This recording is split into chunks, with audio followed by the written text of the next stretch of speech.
प्रभु, सृष्टि में पहली बार आपको ऐसे प्राणी के रूप में अवतरित होते हुए देखने को मिला है जो पूर्ण रूप से न पशु है न नर। आपको शत शत प्रणाम भगवान, शत शत प्रणाम। देवर्षि, ये सब विधि का विधान है। किंतु प्रभु, मैंने हिरण्याक्ष और हिरण्यकश्यप की आत्माओं को यमलोक जाते देखा है। क्या आपके हाथों मृत्यु मिलने के पश्चात भी उनकी आत्माओं को मुक्ति नहीं मिलेगी? देवर्षि, जब जय विजय मधु कैटभ थे, तब उन्होंने मेरे शरीर पर 3 घाव किए थे। उन 3 घावों के कारण उन्हें 3 जन्म असुर योनि में लेने होंगे। उसके पश्चात ही उन्हें मुक्ति मिलेगी।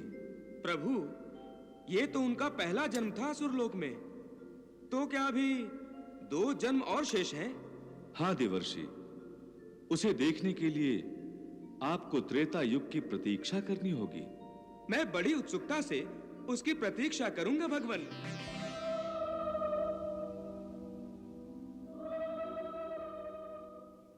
हिरण्याक्ष और हिरण्यकश्यप का प्रभु के हाथों वध होने के बाद भी उन्हें मुक्ति नहीं मिली, क्योंकि उन्हें सनकादि ऋषियों के शाप के अनुसार 3 बार असुर योनि में जन्म लेना था। इसलिए दोनों प्रेत योनि में भटकते हुए अपने अगले जन्म की प्रतीक्षा कर रहे थे। नारायण नारायण नारायण नारायण। प्रणाम देवर्षि। कल्याणमस्तु। हमारा कल्याण तो दूर दूर तक कहीं दिखाई नहीं दे रहा हमें देवर्षि। हम इस प्रेत योनि में और कब तक भटकेंगे देवर्षि? हमारा उद्धार कब होगा देवर्षि?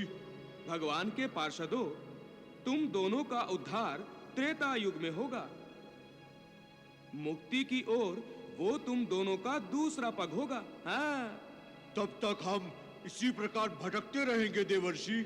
अब शाप तो शाप है भगवान के पार्षदों। नारायण नारायण। समय अनुसार ही उससे मुक्ति मिलेगी। हाँ। देवर्षि, क्या आप हमारी सहायता नहीं कर सकते? ना ना ना ना ना, जो भी करेंगे वो भगवान ही करेंगे।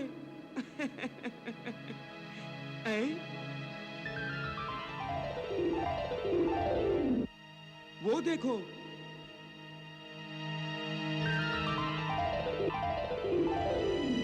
जय विजय, लगता है वो समय आ गया है जिसकी तुम दोनों प्रतीक्षा कर रहे थे। वो कौन है देवर्षि और कहां जा रहे हैं? वो मेरे भ्राताश्री पुलस्त ऋषि हैं। पिताश्री ब्रह्मदेव जी से मिलने जा रहे हैं। तो क्या आपके भ्राताश्री हमारे असुर योनि में दोबारा जन्म लेने की याचना करने जा रहे हैं ब्रह्मदेव के पास? नारायण नारायण। भूखे को भोजन के ही स्वप्न आते हैं। नारायण नारायण।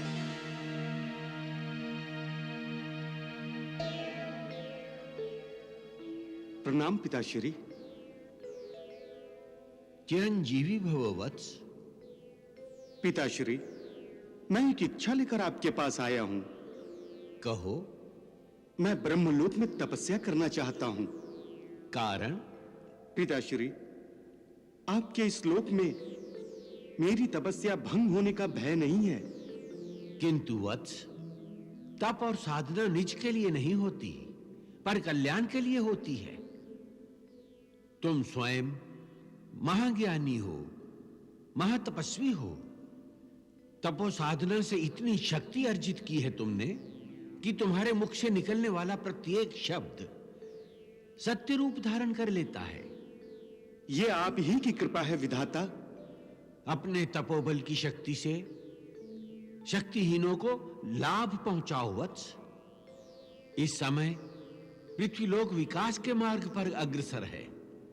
यदि तुम पृथ्वीलोक पर जाकर अपनी साधना करते हो तो पृथ्वीलोक को तुम्हारी साधना का लाभ मिलेगा वत्स। मैं आपका संकेत समझ गया पिताश्री। मैं पृथ्वीलोक पर तपस्या करूंगा। प्रणाम। कल्याणमस्तु। नारायण नारायण नारायण नारायण। प्रभु, आपकी कृपा से मेरी बुद्धि का अनुमान सत्य होता दिखाई दे रहा है। किसकी बात कर रहे हैं देवर्षि? प्रभु, मैंने आपके पार्षदों को यह संकेत दे दिया था कि उनके जन्म का समय निकट आ रहा है, और देखिए वो संकेत सत्य का रूप ले रहा है। पिता श्री ब्रह्मदेव का भ्राता श्री पुलस्त को पृथ्वी लोक पर तपस्या के लिए भेजना, अर्थात जय विजय का असुर योनि में दूसरा जन्म लेना, यही लीला है ना आपकी भगवान? नारायण नारायण है। ओम विष्णवे नमः। ओम विष्णवे नमः। ओम विष्णवे नमः।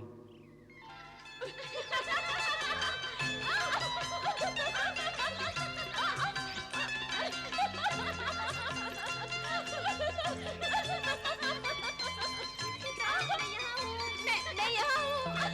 ओम विष्णवे नमः। ओम विष्णवे नमः। कहाँ हो तुम लोग? अभी मैं तुम सबको पकड़ती हूँ। ओम विष्णवे नमः।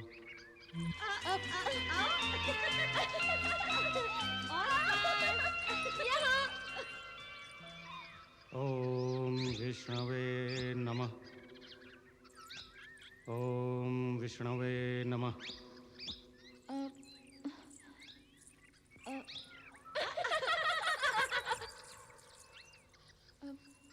कहाँ हो तुम? ओम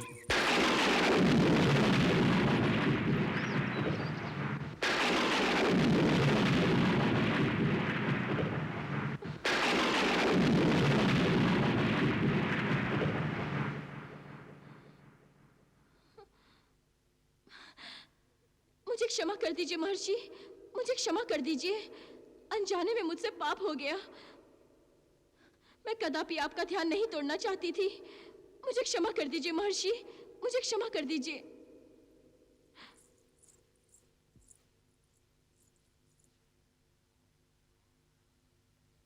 आओ सुचिता, आओ। क्यों सुचिता, ऋषि का शरीर कैसा था? कोमल अथवा कठोर? मुझे तो ऐसा लगता है इसने अपनी आंखों से पट्टी खिसका ली होगी और बहाने से ऋषि से लिपट गई होगी। ऋषियों के लिए ऐसी बातें नहीं कहते। हम ऋषि की नहीं तुम्हारी बात कर रहे हैं। कहीं मन तो नहीं मचल गया महर्षि के लिए? ऋषि कन्याओं, क्या तुम्हें यह शिक्षा नहीं दी गई कि ऋषियों और तपस्वियों का आदर करना चाहिए? तपोवन का ये भाग ऋषियों के जप तप के लिए है और तुम ध्यान में बाधाएं डालती हो। याद रहे, यदि अब कोई कन्या इस तपोवन में आएगी तो मैं उसे श्राप देता हूं। इस भाग में प्रवेश करते ही वो कन्या गर्भवती हो जाएगी। वो कन्या गर्भवती हो जाएगी।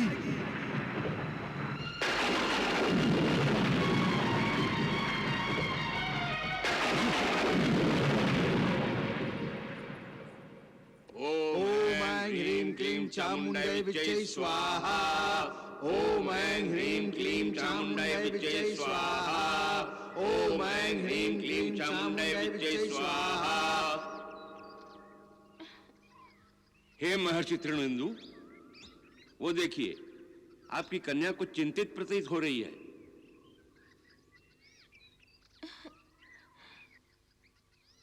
मान्यवर, मैं कुछ पलों के लिए आपसे आज्ञा चाहता हूं। शुचिता,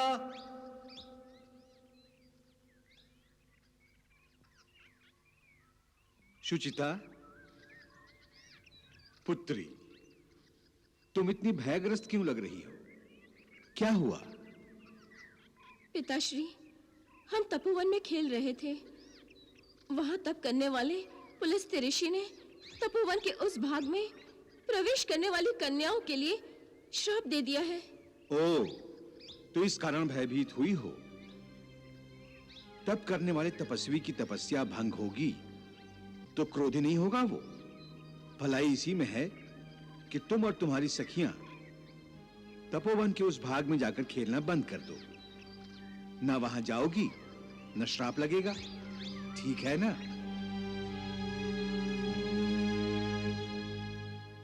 प्रभु, कृपा कीजिए, मुझसे भूल हो गई जो मैंने अपनी बुद्धि की आपके सामने प्रशंसा कर दी।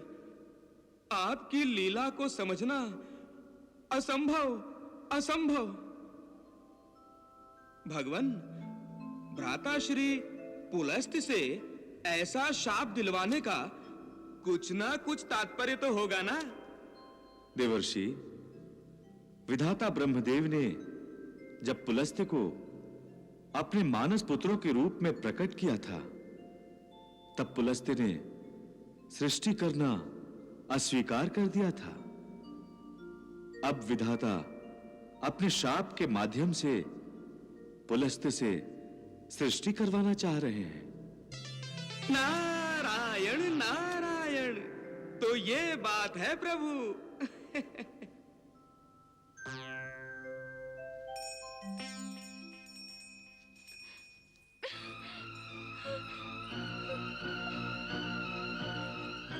तृणबिंदु की पुत्री शुचिता पनघट से जल भर के अपनी कुटिया में लौट रही थी कि एक बड़े सींग वाली गाय उसके पीछे पड़ गई।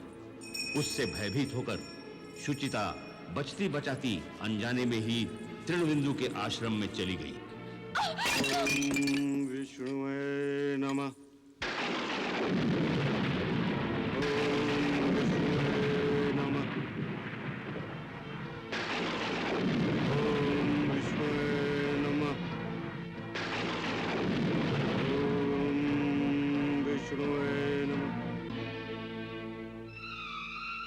यदि अब कोई कन्या इस तपोवन में आएगी तो मैं उसे श्राप देता हूं। इस भाग में प्रवेश करते ही वो कन्या गर्भवती हो जाएगी, गर्भवती हो जाएगी, गर्भवती हो जाएगी, गर्भवती हो जाएगी।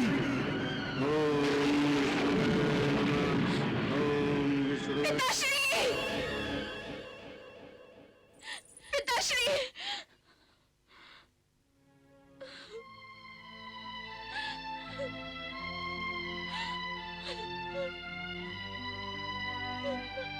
पिताश्री! पिताश्री! तो रो क्यों रही है पुत्री? क्या हुआ? पिताश्री, मुझसे बहुत बड़ी भूल हो गई पिताश्री। मुझे ध्यान ही नहीं रहा और मैं तपोवन के पुलस्त्य ऋषि वाले भाग में प्रवेश कर गई। क्या कह रही हो तुम? ऐसा हुआ कैसे? मुझे तो पता ही नहीं चला पिताश्री। मैं तो अपने आप को गाय से बचाते बचाते भाग रही थी और भागते भागते तपोवन में मैं प्रवेश कर गई। तो पुलस्त्य ऋषि का श्राप? वही तो पिताश्री, वही तो। उस श्राप के कारण मैं गर्भवती। गर्भवती? पिताश्री, यही तो श्राप था ऋषि का कि जो कन्या उस तपोवन में प्रवेश करेगी वो गर्भवती हो जाएगी। तो ये श्राप था और तुम जानते हुए भी?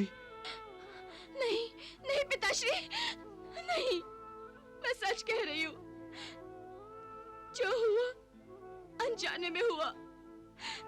किसी अनजानी शक्ति ने मुझे वहां जाने पर विवश कर दिया। मैं कदापि वहां नहीं जाना चाहती थी पिताश्री, मैं नहीं जाना चाहती थी। अब मैं जीवित नहीं रहना चाहती, मैं जीवित नहीं रहना चाहती। मैं मर जाऊंगी, मैं मर जाऊंगी।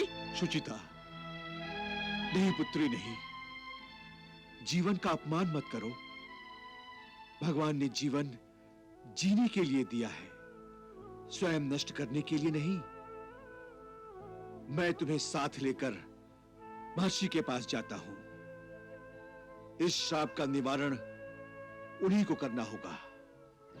ऋषिवर तृणबिंदु, मेरे मुख से जो शब्द निकलता है वो सत्य हो जाता है।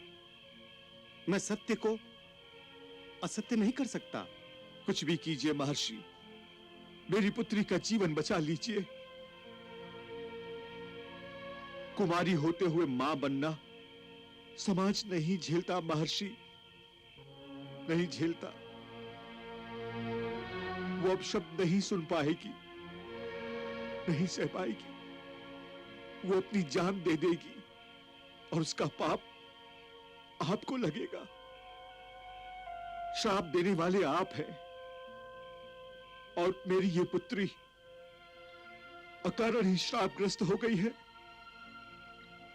ये अपनी इच्छा से आपके तपोवन में नहीं आई थी महर्षि। ऐसा प्रतीत होता है जैसे आपका श्राप ही इसे यहां खींच लाया हो। ये तो होनी का खेल है महर्षि। होनी जो चाहती है उसे होने दीजिए। अर्थात आपका श्राप इसका गर्व है। अब आप ही उस गर्व को अपना नाम दीजिए महर्षि। मेरी पुत्री के साथ आपका विवाह ही इस समस्या का समाधान है। हे ब्रह्मपुत्र, मेरी पुत्री सर्वगुण संपन्न है। आप तो निरंतर तपस्या में लीन रहते हैं। सुचिता आपकी सेवा शुश्रूषा करती रहेगी। आप इसे पत्नी रूप में स्वीकार करेंगे तभी ये श्राप मुक्त होगी। मेरी प्रार्थना स्वीकार कीजिए महर्षि, मेरी प्रार्थना स्वीकार कीजिए। मेरी प्रार्थना स्वीकार कीजिए।